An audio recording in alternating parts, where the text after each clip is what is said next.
ரொம்ப டயர்டா இருக்கு. இயற்கையான டேட்ஸ், பாதாம், பிஸ்தா, கேஷு அண்ட் ஹனி கொண்டு தயாரிக்கப்பட்ட லயன் டேட் நட் பைட்ஸ்.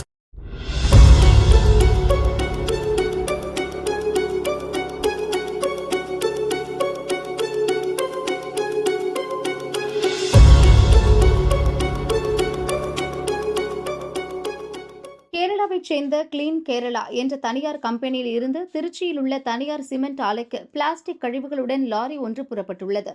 இன்று காலை நெல்லை துறையூர் வழியாக வந்தபோது டயர் பஞ்சர் ஆனது. டிரைவர் ஓரமாக நிறுத்திவிட்டு பஞ்சர் ஒட்டுபவரை அழைக்க சென்றார். நீண்ட நேரமாக நின்ற லாரியிலிருந்து துர்நாற்றம் வீச துவங்கியது. சந்தேகமடைந்த அப்பகுதியினர் அருகே சென்று பார்த்தபோது புழுக்கள் கொத்து கொத்தாக வெளியேறி சாலையில் நெளிவதைக் கண்டு அதிர்ச்சியடைந்தனர்.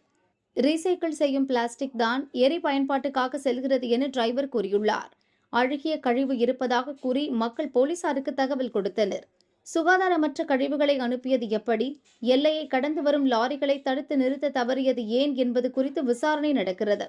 மாசு கட்டுப்பாட்டு வாரிய அதிகாரிகள் உரிய விசாரணை நடத்த ஆர்வலர்கள் கோரிக்கை விடுத்துள்ளனர்.